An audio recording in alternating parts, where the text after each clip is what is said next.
Pope Francis, the first Latin American leader of the Roman Catholic Church, has died. On the 5th of January 2025, the man of God repeated the death of the Pope. Let's watch what he has to say. Pope is leader of big church. Should we honor the white garment, or we should honor the divine nature of that white garment? The divine nature is under attack. It is under attack. I know many will not take it serious. When it happens, you will come back. Hey, man of God, what to say? I don't need someone to come and tell me, because when I have revelation about something, it is final. The divine nature is under attack. And when divine nature is under attack, God becomes angry and withdraw his strength. If God withdraw his strength, he can also withdraw you from the planet. Because I see someone, they put 4 people, they're asking, who is the favorite? I'm asking myself, they're looking for favorite, where is the person that is there? He has disappeared to where? Please, ask God to channel his heart like a river of living water to lead well. Prayer. Prions pour le pape.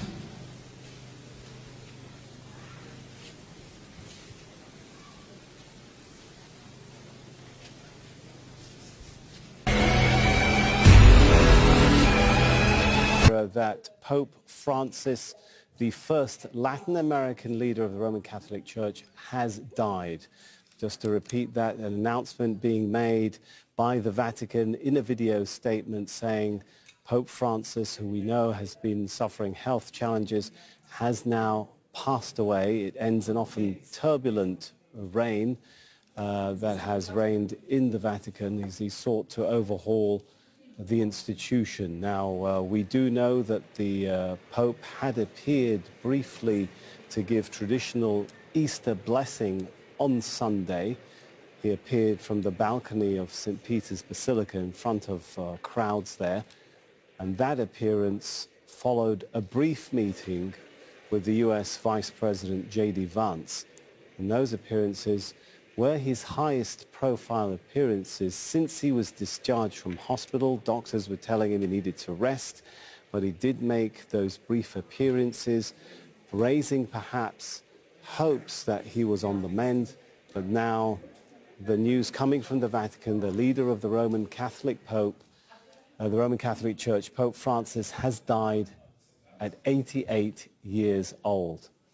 Well, he was born in Argentina, the first Latin American to take the post, as I mentioned. Pope Francis, broadly popular, appealing to both conservatives with his orthodox views on religious doctrine and reformers with his liberal views on social justice. Sonia Gallego takes a look back at his papacy.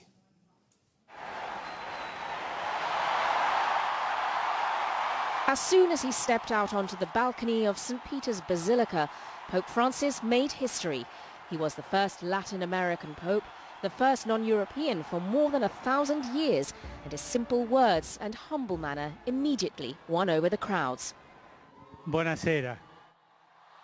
As Cardinal Bergoglio, the Archbishop of Buenos Aires, he had witnessed firsthand the hardships faced by the poor, and from the start, the new pope showed the world the humble side of the papacy. He chose Francis as his papal name, inspired by St. Francis of Assisi, the son of a wealthy merchant who chose instead to live a life of poverty. Pope Francis led by example and made clear that he expected the same of his clergy. Hombres que amen la pobreza. Men of poverty, exterior poverty, simplicity and austerity of life. Men who do not think and behave like princes. Men who are not ambitious. I think he was a pope of the developing world. He was a pope of the poor. He was a pope who spoke to and from the margins of society, and who was very conscious of the gaps which exist in society and the way that people erect barriers between themselves. And I think he, more than any pope I can think of in modern times, was able to speak over those barriers. I just have an image of him hugging people. His warmth and common touch were particularly obvious during his weekly audiences, when thousands gathered to meet him in St. Peter's Square. But, true to his word, he took his message out of the Vatican and to the margins of the church. He sought out the weakest and didn't shy away from controversy. From the favelas in Brazil to the immigrants in Lampedusa. The exclusion of migrants is scandalous. Indeed, it's criminal. And the separation wall in the occupied West Bank. His popularity extended well beyond the Catholic world. He graced the cover of Rolling Stone and was chosen as Time magazine's Man of the Year. But popularity alone wouldn't be enough to heal a church reeling from allegations of internal corruption and the child sex abuse scandal. The Vatican has been castigated twice by the United Nations for failing to adequately punish abusive priests.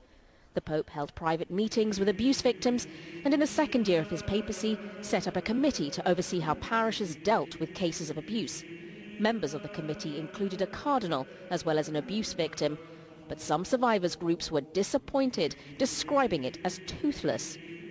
Francis' handling of internal corruption within the Vatican was perhaps more decisive. The so-called Vatican Bank had been a hotbed of scandal for years. Under Pope Francis, hundreds of accounts were closed, some were investigated, and strict anti-money laundering regulations were implemented. Francis was the only pope in living memory to have had the company of a pope emeritus, and although they shared a conservative view when it came to religious doctrine, Pope Francis's language and style were more inclusive to those who might have previously felt shut out by the church, such as divorcees and homosexuals. The Catholic world and beyond will mourn the passing of Pope Francis and reflect on the reforms he might have made if only he'd had more time. We're looking at live pictures coming in there from the Vatican as we take our viewers through this.